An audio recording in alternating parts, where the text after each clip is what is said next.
Yes, I have now your time, Congressman Salvador Belaro. Good morning, Mr. To our industrious Chairman of Appropriations and the Vice Chairman and my equally industrious colleagues. Chairman Bautista, sir, Commissioners Gia, Commissioner Guanzon, Commissioners Art Lim, and Christian Lim, Commissioner Abbas, Director Tolentino, and Attorney Diola. And friends from the COMELEC family. Good morning po ulit. I have 3 questions covering policy and budgetary concerns. Una ko pong tanong, ito po kasing representasyon na to, nag-file po ng bill, House Bill 6006 on online voting for overseas Filipino workers. So, kasi po, napansin ko sa aming pag-aaral, yung mga OFWs po natin abroad, they really need this bill. Kasi the system in other countries, for example, in the United States, everything is being done online. Purchasing of a lot of things. And in many cases, they have to comply with their right to vote in very distant locations. For example, the Consulate of Chicago also covers Texas, which is very far away from Chicago. So, yun po ang dahilan kung bakit hindi nakakaboto, na-disenfranchise yung ating mga overseas Filipinos. So, ang tanong ko po dito in this regard is, ano po ang kakayahan ng COMELEC ngayon to be able to be receptive to this bill? Ito po yung policy implication na gusto ko po sana isang guni sa inyo. Maraming salamat, Congressman Belaro, para sa inyong katanungan at para din nga doon sa inyong panukala. Ako personally, very supportive dahil sa aking palagay nga, yan ang pupuntahan ng ating mga botohan. That at some point, really, voting through the internet will become the standard. I think ang issue lang ngayon is really to ensure that secure yung sistema para hindi nga po mahahack, no? Pero maganda nga po yung inyong panukala para masimulan na ang pag-aaral at para rin ma-pilot. At tama po kayo, yan ay magiging epektibo sa ating mga overseas Filipino voters, lalo-lalo na yung nakatira malayo sa ating mga embahada o mga consular offices, no? So, again, we would like, well, personally, I am very supportive of that bill. Although in that respect, maybe I can ask my colleague, the head of our Overseas Filipino Voting Office, Commissioner Arthur Lim, to also provide his comments in respect of your House bill. Thank you, Mr. Chairman, and with the kind permission of the Honorable Chairman of the Committee. Yes, Commissioner Lim. Thank you, sir. Sir, we share the concerns you have raised, and I, for one, am fully supportive of the initiative of the good congressman to have a law enacted by our Congress mandating internet voting, although that is a work in progress. Essentially, and if I may put it very briefly, the ideal situation is to try to replicate, if we can, the experience in Estonia, where internet voting has been very successful, in Israel too, or in the United States. Although, again, as pointed out by our Chair Bautista, the primary problem would be the security feature, how to make sure and guarantee that the voter that sent his vote to the CCS or the consolidation and canvassing system or whatever server there may be is indeed the voter duly authorized to cast that vote. Because, as you may know, certain security features may not really prevent fraudulent voting, in the sense that another person may vote for the person that has been so authorized to cast that vote. In the past, I was not yet with the commission then. I understand that there was a pilot testing in Singapore on internet voting, but the results have been inconclusive. And the number one roadblock is that there is simply no law. But that did not, or this does not deter the commission from studying the subject and from getting inputs from all possible sources on how we can best implement this very laudable project, because at the end of the day, it will contribute immensely to the enfranchisement of the Filipino voter, especially abroad. I, for one, support the notion that we can even perhaps apply that locally if if there is some sure guarantees on the security features. So once again, this is a work in progress, and we in the Commission are seriously considering and studying it, sir. Thank you. Thank you very much, Commissioner, for your input. My second question po relates to the gender and development budget of the Commission. And I must say this with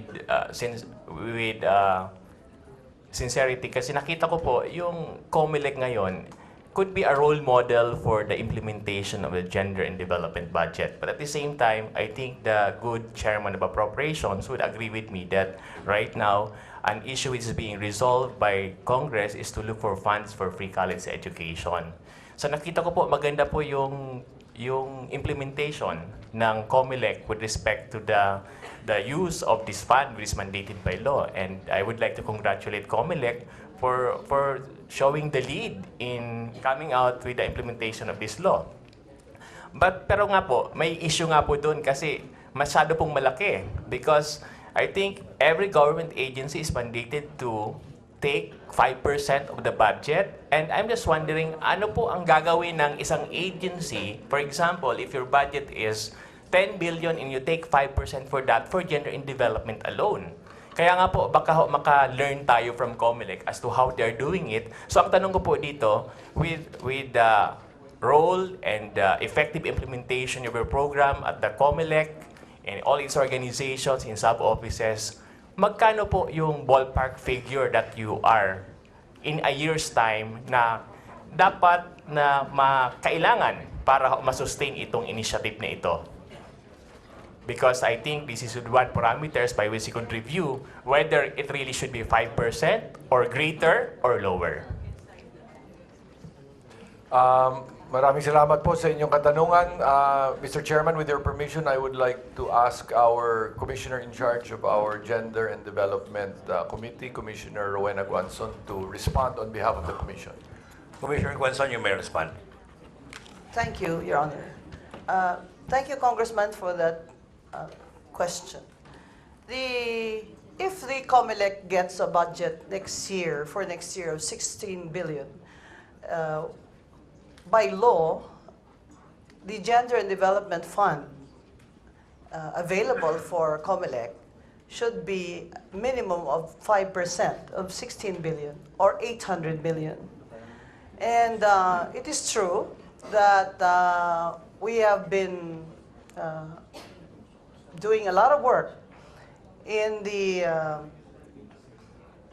especially in ensuring access to elections to women candidates and voters and girls also. But we have not been able to reach 5% because, as you know, we have started being very active in our gender development projects only starting around 2015. But as we speak, we are conducting our gender planning and budgeting now with all our regional directors in the country present here in Metro Manila. And we will make sure that we will hit 5% in terms of GAD expenditure in 2018 and 2019. There is a law that requires all agencies to allocate or spend a minimum of 5% of their total budget, including local government units. So, in fact, the law says a minimum, meaning that we can spend more than 5%. If people ask, is this necessary? Is this election related? My answer, Your Honor, is that it is necessary because it is required by law. And is it election related? Of course. The functions of the Commission on Elections has a cycle. And among others, it is recording, registration, preparations for election, post-election, activities such as counting, etc., etc. There is a cycle. And in all the functions of this election cycle, women are involved. Specifically, women voters and girl voters in the SK and barangay elections. So we are now, we have the NBank, in fact, has a written policy on gender equality in the commission and gender responsiveness in all our functions. And that is why now in our regional offices you hear about registration of women in hospitals, which we have not done before. We registered on March 8, specifically women and girls voters in schools, colleges, school for girls, hospitals, in areas where before the COMELEC has not gone. And this is all these efforts is really to give access, making it easier for women and girls to join elections as candidates, as voters, or as campaigners. And at the same time, to minimize the damage or ill effects of election-related violence to women and girls. Because election-related violence discourages women and girls from participating in elections. So, because of the cycle, year-round cycle of our work, our gender, mainstreaming gender in all our functions is really a full-time job, which is why, in fact, the NBank had talked about why don't we just create a gender office in COMELEC as a plantilla position, just like the OFO, which we hope the DBM will also fund. Thank you, Your Honor. Yes, but now I think just to be clear, Congressman, the way we spend it is just like other agencies. We don't really get 5% of this and into a so-called GAD budget kitty. No, we what calls attribute that expense as a GAD expense according to a GAD plan and budget, which is submitted to the Philippine Commission on Women and in the Office of the President. Meaning, for example, for MOE, for example, or training, for example, if we have money of 1 million or 100 million for training, then we can spend a minimum of 5% of that for training, specifically for gender, which we do. So, as we speak, we have a nationwide gender sensitivity training of election officers ongoing.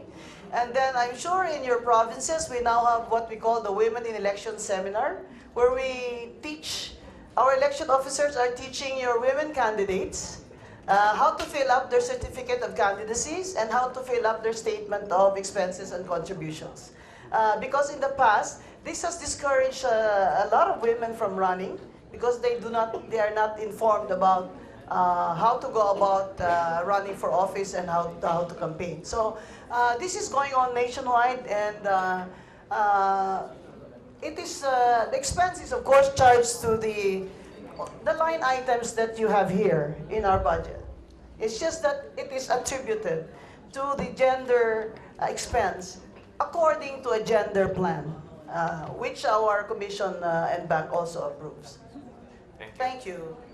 Just to manage the proceedings, I understand COMELEC has to go to the Senate because you have a hearing, the entire COMELEC. Just one manifestation, Mr. Chair. For the barangay SK postponement. So just a reminder, we'll stick to the 5-minute rule very strictly, so that we can give a chance to COMELEC to go to the Senate for their committee hearing. May I manifestation, Mr. Yes, Chairman? of course, go ahead. Actually, Mr. Chairman, this is not a question but a request which the honorable commissioners could submit during the pre-briefing. And my request relates to the fact that dito po sa performance report ng COMELEC, it is very laudable that there is here statistics on the number of complaints, cases, number of cases resolved, number of cases of electoral fraud investigated, pero wala po kasing timeline. So, may I just request po the COMELEC to submit data during the briefing, pre-briefing, on to how fast they could resolve cases. And this is a very valid concern, because if we have to drag cases like a year or two, this really jeopardizes the entire electoral process. May I just reiterate my request lang po for the honorable commissioners to submit data on how fast they could resolve cases, because this also has in relation to their budgetary requirements, if we need more people to man the proceedings, to do the accounting and everything. So very valid na concern po ito. Marami pong salamat, Mr. Chairman. Thank you very much, honorable commissioners and the COMELEC family. Okay, thank you, Congressman Belaro.